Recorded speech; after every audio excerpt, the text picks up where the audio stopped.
Jonas, levanta e vai à grande cidade de Nínive e clama contra ela, pois a sua malícia subiu até mim. Jonas ouve a palavra de Deus. Jonas se coloca de pé e diz o texto que ele desce até Jope. E Jope ele paga uma passagem. E diz o texto que a direção que Jonas está indo é Tarsis, não é Nínive. E a intenção do profeta é fugir do Senhor, ou da sua presença.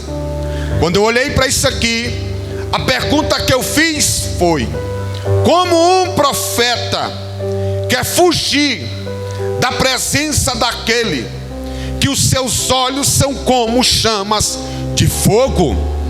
A Bíblia diz que os olhos de Deus estão contemplando os bons e os maus na face da terra. Porém, diz a Bíblia que Jonas, ele desce até Jope, ele paga a sua passagem para fugir da presença de Deus. E diz o texto sagrado que ele desce até o porão.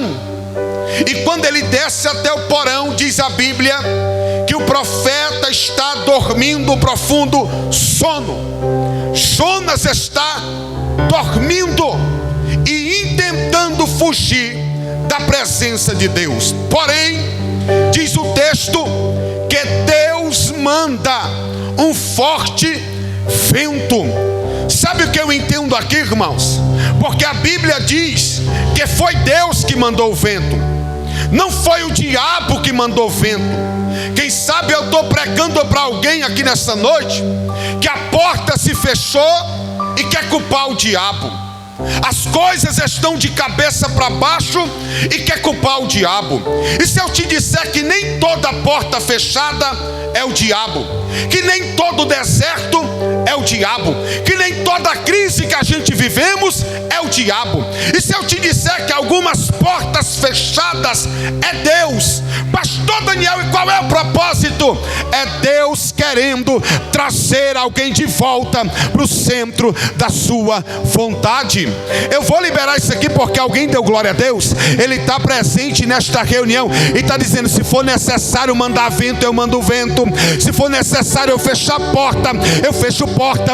Se for necessário abrir cova, eu abro cova. Mas alguém vai ter que entender que eu mando no céu, eu mando na terra, e até o diabo estremece com a minha presença. A Bíblia diz que Jonas entra dentro do barco. Ele quer fugir da presença de Deus, e Deus manda um forte vento. Enquanto o vento está soprando, a Bíblia diz que o profeta está dormindo. Tem pessoas que olham para esse cenário e a pergunta é: como um profeta de Deus consegue dormir em meio a tanto vento? É muito simples de explicar isso aqui, porque tem mulher, irmão, que a casa dela está de cabeça para baixo e ela está dormindo. O esposo dela está afundado na cachaça e ela está dormindo. Os filhos envolvidos na prostituição e ele está dormindo. Mas o grandão está presente nesta reunião e está dizendo: chegou a hora de se levantar diante da minha presença, chegou a hora de se levantar diante do meu altar. Eu vou profetizar para quem tem mão levantada. Ele está presente nesta reunião e está dizendo: te posiciona, se levanta diante da minha presença. Desperta. O vento está soprando e o profeta está dormindo. A Bíblia diz que cada um daqueles homens começam a falar com Deus, começam a orar a Deus. Perceba que são ímpios, mas estão cada um orando ao seu Deus. Enquanto eles oram, o profeta está dormindo. Aquele que era para estar acordado está dormindo. E diz a Bíblia Sagrada que de repente o marinheiro, o chefe daquela embarcação, ele começa a dar uma volta no meio daquele barco. Oxalá, irmão, que nesta noite o doce e meigo Espírito Santo, ele possa dar uma volta no meio desta casa, desta congregação. Pastor, para quê? Para que ele possa encontrar alguém que está dormindo, dar uma chacoalhada nele e dizer: acorda, porque eu tenho uma obra a realizar na tua vida. Enquanto ele está dando uma volta, a Bíblia diz que ele encontra Jonas dormindo. E a pergunta que ele faz é: o que fazes aqui, dormente? Que ocupação é a tua? Que povo é teu? Da onde tu vem? Para onde tu vai? E é nesse cenário que Jonas se lembra. E olha o que ele diz, Gabriel: eu sou hebreu. Em outras palavras, Jonas está dizendo: eu sou crente. Sabe qual é a problemática de algumas pessoas? Que ela é até crente na igreja, mas ela se esquece de ser crente no trabalho. Ela é até crente na igreja, mas ela se esquece de ser crente na faculdade. Aí Deus tem que pegar ímpio para que ele se lembre que ele é hebreu de Deus, que ele é Israel de Deus e que ele é crente de Deus. Se for necessário Deus levantar até o macumbeiro, ele vai levantar, mas você vai se lembrar de quem você é na presença do Senhor. Quem tu és, Jonas? Eu sou hebreu. Aí o texto diz que Jonas diz assim, irmão, e eu amo isso aqui, porque Jonas olha e diz: e por minha culpa sobreveio esta tempestade. Quero te ouvir, tecladista. E por minha culpa sobreveio esta tempestade. Jonas, ele assume a responsabilidade. Aqui não, lá em Brasília, irmão, tem uns membros de igreja que gostam de colocar a culpa no pastor. Tem esposa que gosta de colocar a culpa no marido, e tem marido que gosta de colocar a culpa na esposa. Só que Jonas, ele está assumindo a responsabilidade. Tem uma geração por aí que está com a síndrome de Adão. Deus pergunta para Adão, Adão coloca a culpa na Eva. Deus pergunta para Eva, ela coloca a culpa na cobra. Mas o grandão está presente nesta reunião e está dizendo: chegou a hora de tomar vergonha na cara, assumir a responsabilidade e dizer: eu pequei mesmo, mas eu quero voltar para a sua presença.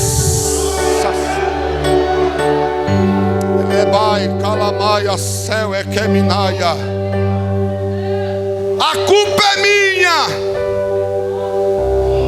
Jonas olha e diz: quer que o vento se acalme? Então me lance para fora dessa embarcação. Porque Jonas aqui, nesse contexto, é tudo aquilo que te impede de viver o propósito de Deus, de viver a vontade de Deus, de viver no centro da presença de Deus. Mas se eu fosse dar um conselho para alguém aqui, eu diria: pegue esse Jonas e lance para fora da tua embarcação, e a tempestade vai se acalmar, e você vai viver uma grande bonança na minha presença, diz o Senhor dos Exércitos. Eles levantam Jonas, e o texto diz que eles lançam Jonas para fora do barco. E é só lançar Jonas para fora do barco que o texto diz: e veio uma grande bonança, uma calmaria. E olha o que o texto diz: e Deus preparou um grande peixe que tragou Jonas e levou para o mais profundo abismo. Perceba que Jonas está no lugar da chamada. Do lugar da chamada ele desce para Jope. De Jope ele desce para o barco. Do barco ele desce para o porão. E do porão ele desce para o fundo do mar e na barriga do peixe. Porque quem é desobediente, ele vive um declínio espiritual muito grande. Mas o grandão está presente nesta reunião e está dizendo: ainda dá tempo de voltar para o centro da minha vontade, diz o Senhor dos Exércitos. Jonas está no fundo do mar, na barriga do peixe. E pelo menos duas coisas poderia aniquilar a vida do profeta aqui? A primeira coisa que poderia aniquilar a vida do profeta aqui seria o suco gástrico, que é liberado do ventre do peixe. O suco gástrico ia consumir a carne do profeta. Eu sei que o peixe, ele é um animal irracional, mas eu tenho certeza que ele percebeu algo, que tem algo dentro do seu ventre, que vai para cá mas não morre, que vai para lá mas não morre, que vem para cá mas não morre. Por quê, pastor? Porque Jonas está no fundo do mar, ele está na barriga do peixe, mas Deus está gritando em alto e bom som, dizendo: profeta, você não vai morrer, você não vai morrer. Eu não sei se eu estou pregando para alguém aqui nesta noite que está passando os piores momentos da sua vida. Quem sabe você já até usou aquela expressão no fundo do poço, mas ele está presente nesta reunião e está dizendo: a minha promessa ainda está de pé, a minha promessa ainda está de pé. Tem alguém que pega o poder dessa palavra? Jonas está no fundo do mar, Jonas está na barriga do peixe, mas ele não é consumido pelo suco gástrico que é liberado do ventre do peixe. A segunda coisa que poderia aniquilar a vida do profeta aqui seria a falta de oxigênio. E se falta oxigênio, o profeta teria uma morte cerebral, ele teria uma morte cefálica. Ele está no fundo do mar, ele está no ventre do peixe, quando ele mesmo narra dizendo: algas marinhas se enrolaram sobre a minha cabeça. Algas marinhas é responsável por 58% do oxigênio do planeta Terra. É o profeta no fundo do mar, na barriga do peixe, e Deus mandando oxigênio para ele. Sabe o que é que Deus estava dizendo? Você não vai morrer, profeta, porque a minha promessa está de pé, profeta. Pastor Daniel, me explica melhor para me entender. O grandão está presente nesta reunião e está dizendo: é a noite que eu reservei para te dar oxigênio. Você não vai morrer, a promessa está de pé, diz o Senhor. Tem alguém que pega o poder dessa palavra? Não tem alguém que pega o poder dessa palavra? Joga a mão direita para cima. O grandão está presente nesta reunião e está dizendo: receba oxigênio aqui nesta noite. Receba! O profeta está no fundo do mar, na barriga do peixe, e ele compara esse ambiente aqui como um inferno. E é nesse momento aqui que o profeta, ele começa a orar. Você já percebeu que às vezes Deus tem que fechar algumas portas para a gente voltar a orar? Você já percebeu que às vezes alguma coisa ruim tem que acontecer para você voltar para o altar? É por isso que Jesus narra a parábola do filho pródigo. O texto diz que ele está em volta de porcos e desejando comer as bolotas que os porcos comiam. Olha o que o texto diz: ele foi para uma terra longínqua. Quem sabe eu estou falando para alguém aqui, irmãos, que foi longe demais, está cometendo coisa que até o diabo duvida, mas o grandão está presente nesta reunião e está dizendo: na casa do Pai tem pão, na casa do Pai tem pão, na casa do Pai tem pão, na casa do Pai tem pão. Então é no fundo do mar. Deixa eu te ouvir, meu filho. Pode dar lugar aí, eu quero te ouvir. Ele está no fundo do mar, ele está na barriga do peixe. Quando ele começa a falar com Deus, ele começa a orar a Deus. E olha que o texto diz: e o Senhor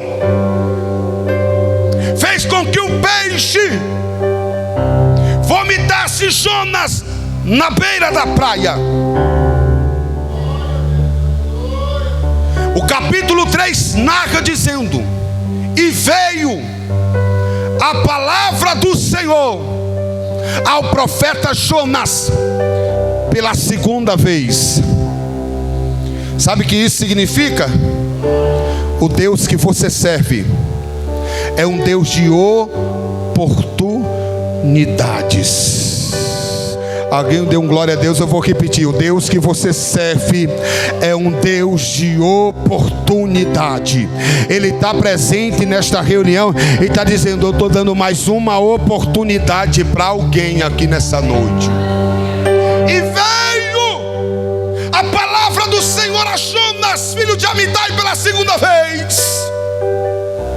Jonas, filho de Amitai, te levanta, vai à grande cidade de Nínive e prega contra ela. Por quê? Porque a sua malícia subiu até mim. O pecado daquela cidade está fedendo as narinas de Deus. Jonas agora, sabe o que ele vai fazer? Embarcação certa, direção certa, mensagem certa. Nínive, uma cidade que para atravessar Nínive de um lado para o outro é 3 dias caminhando. O profeta começa a pregar de manhã, e antes que o sol se posse, tem uma cidade inteira gritando: só o Deus de Jonas é Deus.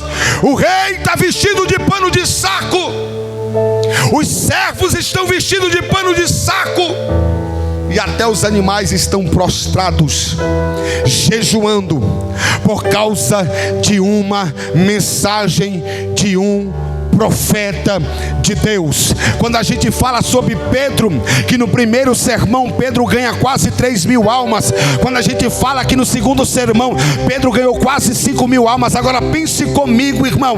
Jonas, em uma mensagem só, tem 120.000 habitantes gritando: só o Deus de Jonas é Deus. Eu vou liberar uma profecia para quem tem mão levantada. O grandão está presente nesta reunião e está dizendo: eu vou colocar uma mensagem na tua boca, eu vou colocar uma pregação na tua boca, e quando você abrir a boca, alguém vai se curvar e dizer: o teu Deus é Deus, o teu Deus é Deus, o teu Deus é Deus, o teu Deus é Deus. Tem alguém que pega o poder, ele vai te entregar uma mensagem. Jonas prega uma mensagem.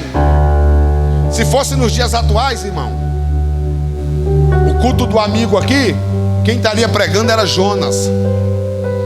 Se fosse nos dias atuais, quem sabe o maior congresso, por que não dizer do Brasil, Gabriel Bezerra, uma Deb, quem estaria pregando seria Jonas. Quem sabe Gideões missionários, alguém diria: coloca Jonas de manhã, Jonas de tarde, Jonas de noite, Jonas de madrugada. Por quê? Porque Jonas prega e as multidões se convertem. Era para Jonas descer desse altar aqui dizendo assim: Deus me usou poderosamente, porque a mensagem que eu preguei fez com que 120.000 habitantes se curvassem diante da presença de Deus. Só que não é isso que acontece. A Bíblia diz que Jonas, ele fica bicudo. A Bíblia diz que Jonas, ele fica ressentido. Sabe por quê? Porque Jonas queria que Deus mandasse fogo do céu e consumisse os ninivitas. A vontade do profeta aqui é que Deus matasse todos os ninivitas. Ele sobe para o cume do monte, e o texto diz que ele começa a fazer uma cabana, Gabriel. Irmão, parece que eu vejo Deus no alto e sublime trono, Jonas construindo uma cabana. Parece que eu vejo Deus se levantando, se colocando de pé, dando uma olhadinha para baixo assim, e se perguntando: que marmota é aquela que esse profeta está fazendo? Não, irmão, deixa eu conjecturar. Deus olhando para baixo assim e dizendo: mas que marmota é aquela? E Jonas está lá fazendo uma cabaninha. Só que Deus entendeu que ele está fazendo só as paredes. Aí a Bíblia diz que Deus faz nascer uma aboboreira. Sabe para quê? Para que não fizesse sol na cabeça do Jonas. Eu costumo dizer que Jonas fez a cabana, Jonas fez as paredes, Gabriel, mas Deus fez o telhado. A casa está pronta, Jonas está debaixo de sombra. Eu costumo dizer que Jonas está debaixo de sombra e água fresca. Que lugar maravilhoso. Deixa eu fazer uma pergunta aqui: quem é que gosta de sombra e água fresca, irmão? Só os irmãos que veio comigo. Só quem gosta de sombra e água fresca. Jonas está debaixo de sombra e água fresca. Que lugar maravilhoso. Só que a intenção do profeta, irmão, não era melhor. A Bíblia diz que ele está debaixo de sombra e água fresca. Sabe o que ele está esperando? A queda dos ninivitas, a ruína dos ninivitas, a derrota dos ninivitas. Aqui não, só lá em Brasília tem gente que se assenta em uma cadeira acolchoada, esperando o irmão cair, esperando o irmão falhar, esperando o irmão desistir. Tem gente que está de olho tentando puxar o tapete do outro, porque está querendo tomar a cadeira do outro. A Bíblia diz que é isso que Jonas está intentando: ver fogo do céu e cair e consumir os ninivitas. Pastor, me dá uma referência bíblica que existe pessoas desse jeito. Lá vai, irmão. A Bíblia diz que Paulo, ele está sendo levado preso para Roma, quando de repente a embarcação está naufragando e Paulo vai a nado, irmão. Ele vai nadando, sabe para onde? Para uma ilha chamada Malta. Quando ele chega naquela ilha, a primeira coisa que Paulo percebe é que tem uma fogueira acesa, só que a fogueira estava se apagando. E quando a fogueira estava se apagando, a Bíblia diz que Paulo vai para o meio do mato buscar graveto para colocar na fogueira que estava apagando. Nos dias atuais é mais fácil mudar de igreja, porque às vezes a pessoa olha e percebe que o fogo da igreja está apagando, aí ele diz: a igreja A, a igreja B está com fogo melhor, o negócio lá está mais top. Aí é mais fácil mudar de igreja, é mais fácil mudar de cidade, é mais fácil mudar de país. Mas eu vim aqui carregado de Deus dizer: se depender das crianças que Deus vai levantar, se depender dos adolescentes que Deus vai levantar, se depender dos obreiros que Deus vai levantar nesta casa, a fogueira vai permanecer acesa. Eu vim aqui debaixo da autoridade de Deus dizer: Ele vai levantar neste lugar homens e mulheres que vão para o meio do mato buscar graveto. A fogueira não vai apagar, a fogueira não vai apagar. Me ajuda a pregar nessa noite, irmão. Olha para alguém que está do teu lado, diga para ele assim: se depender de mim. Não, você não disse, diga: se depender de mim, a fogueira não se apaga. Porque como é fácil, Gabriel, criticar, o difícil é buscar lenha para que a fogueira permaneça acesa. Eu vou profetizar de novo. O grandão está na casa e está dizendo: eu estou levantando uma geração que vai buscar lenha. Eu estou levantando uma geração que vai buscar lenha. Paulo vai buscar lenha. Para quê, pastor?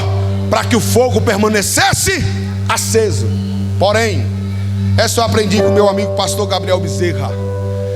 Dentro da lenha, dentro do fecho, tinha uma cobra escondida. Sabe por quê?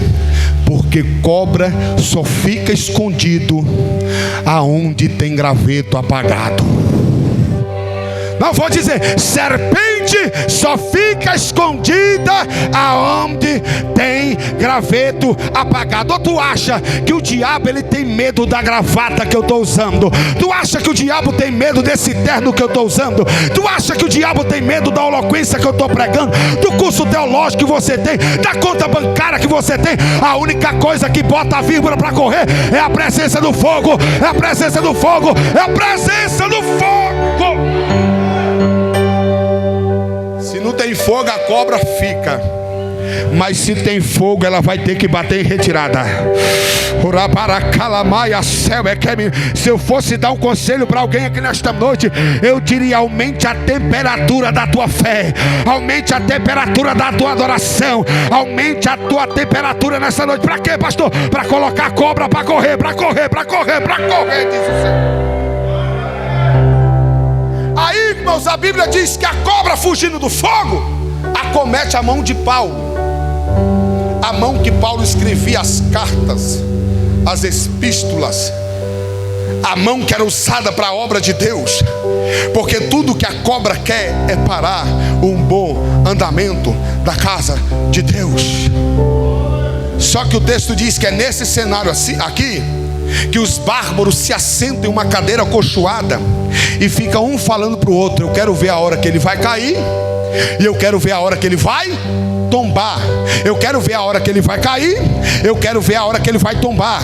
Mas aí a Bíblia diz que Paulo nem cai, Paulo nem incha e Paulo nem tomba.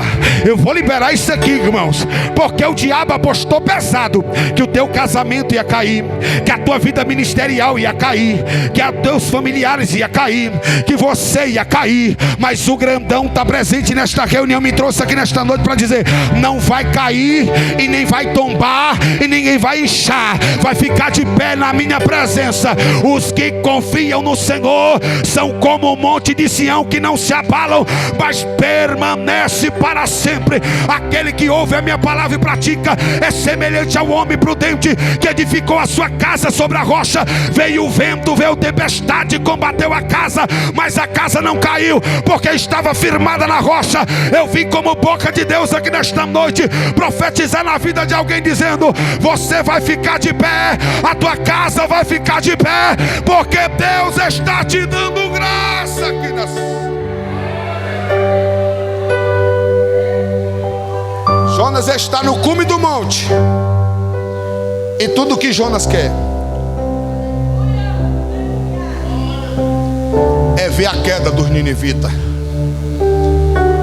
é ver a ruína dos ninivitas, debaixo de sombra, água fresca. Só que é nesse contexto aqui, irmão, que o texto diz: e Deus enviou um verme. Do capítulo 1 ao capítulo 4, Deus quer falar com uma pessoa. Me pergunte quem? Quem, pastor? Jonas. Do capítulo 1 ao capítulo 4, Deus quer falar com Jonas. Aqui eu sei que não tem, mas lá no Areal tem. Alguns crentes que está com problema de audição, não está conseguindo ouvir a voz de Deus mais. Porém Deus quer falar com Jonas. Jonas não está ouvindo Deus. Se Jonas não ouve Deus, Deus fala com verme, Deus fala com bicho. E a Bíblia diz que o bicho ouviu a voz de Deus e feriu a boboreira. Quando eu olhei para isso aqui, a pergunta que eu fiz foi: e se o homem não ouvir a voz de Deus? Porque Deus quer falar com você. É com você que Deus quer falar. Mas a pergunta que eu fiz é: e se o homem não ouvir a voz de Deus? Se o homem não ouvir a voz de Deus, Gabriel, a Bíblia diz que Deus vai falar com a jumenta de Balaão. A Bíblia diz que a jumenta de Balaão ouviu a voz de Deus e viu o anjo com a espada desembainhada para matar o profeta. Se o homem não ouvir a voz de Deus, até o machado vai ouvir a voz de Deus, porque a Bíblia diz que Eliseu jogou lenho e a Bíblia diz que o machado flutuou e voltou para a mão do moço. Se o homem não ouvir a voz de Deus, até as ursas vão ouvir, porque tem 42 jovens zombando de Eliseu, dizendo: sobe calvo, sobe calvo. Deus falou com duas ursas que saiu do meio do mato e despedaçou aqueles rebeldes. Se o homem não ouvir a voz de Deus, a terra vai ouvir. A Bíblia diz que a terra ouviu a voz de Deus, abriu a sua boca e consumiu Corá, Datã e Abirão. Se o homem não ouvir a voz de Deus, Deus vai falar com o leão, porque o leão ouviu a voz de Deus, foi lá e matou o profeta novo, que deu ouvido para o profeta velho. Se o homem não ouviu a voz de Deus, até o vale de osso seco vai ouvir, porque o profeta profetizou dizendo: vale de osso seco, ouvi a voz do Senhor. Se o homem não ouvir a voz de Deus, até o peixe vai ouvir, porque o peixe ouviu a voz de Deus, pulou no anzol de Pedro e trouxe a moeda para pagar o tributo. Se o homem não ouvir a voz de Deus, até os portões vão ouvir, porque Pedro estava saindo da prisão, os portões ouviu a voz de Deus e se abriu, e Pedro foi liberto. Se o homem não ouvir a voz de Deus,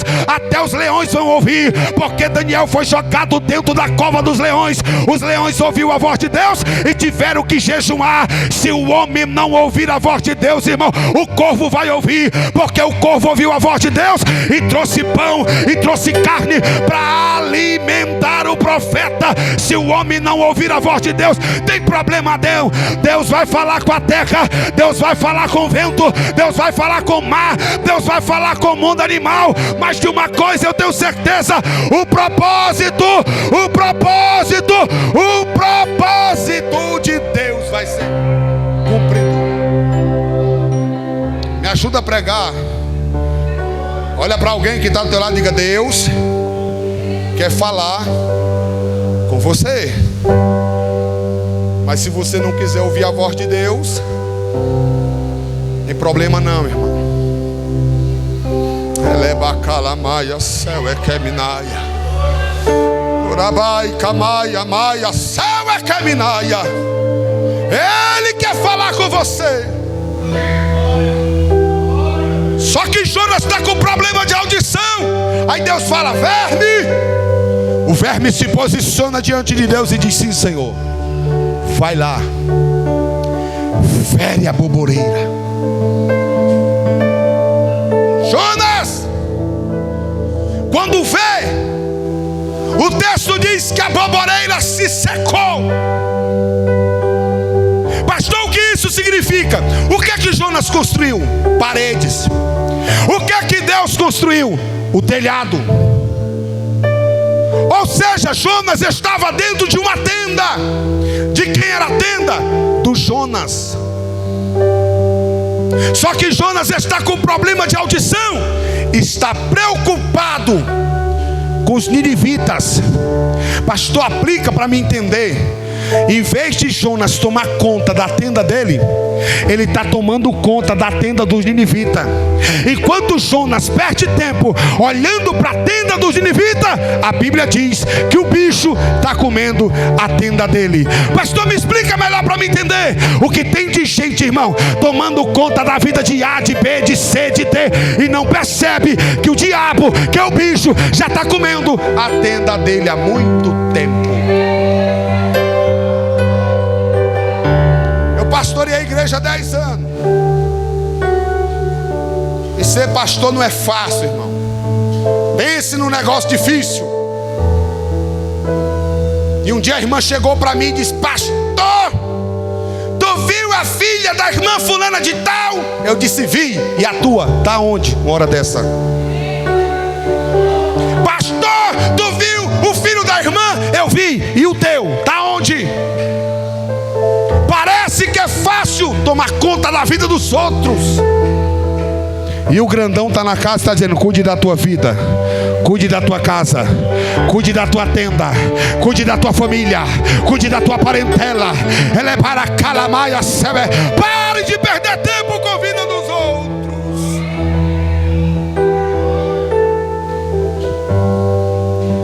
Ai, irmão, era normal alguém passar lá na minha mãe e dizer: irmã Francisca, ô irmã Francisca, seu filho está lá na esquina vendendo droga. Ô irmã Francisca, eu passei lá na esquina e o seu filho estava portando pelo menos 3 armas de fogo. Ah, irmã Francisca, quando eu passei na esquina, a polícia jogou ele dentro do camburão.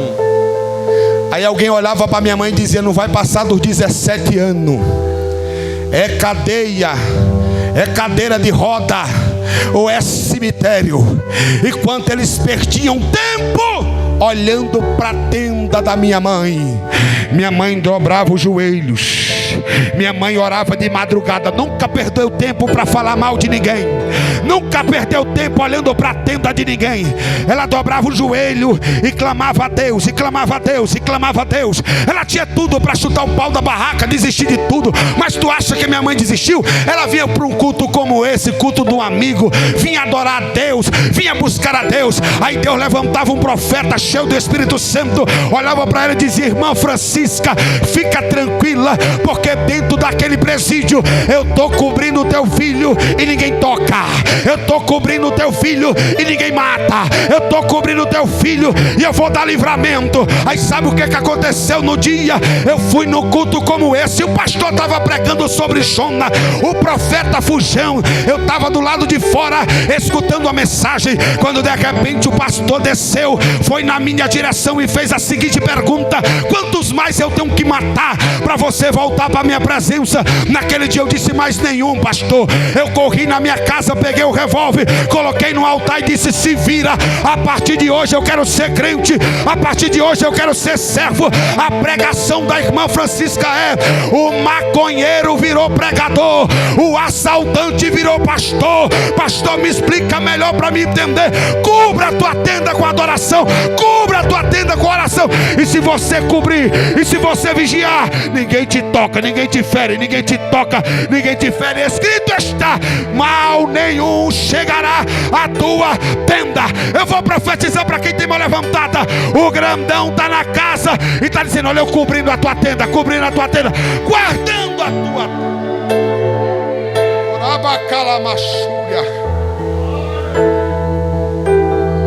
Para os irmãos não ficar com raiva de mim, quem vai falar é você. Olha para quem está do teu lado, diga para ele: cuide da tua tenda. Não, diga para ele: cuide da tua casa. Não, diga para ele: cuide da tua família. Jonas gastou tempo olhando para Nínive. Só que enquanto ele olhava para Nínive, o bicho estava comendo a tenda dele. O bicho estava comendo a tenda dele. O diabo só tocou na família de Jó quando Deus permitiu. Porque a Bíblia diz que os bens de Jó era cercado, tinha uma cerca. A Bíblia diz que aqueles que confiam no Senhor, aqueles que temem ao Senhor, o anjo do Senhor os guarda, os rodeia. Alguém levantou a mão lá atrás, eu vou profetizar. O grandão está presente nesta reunião e está dizendo: eu estou cuidando da tua casa, eu estou cuidando da tua terra, eu estou guardando.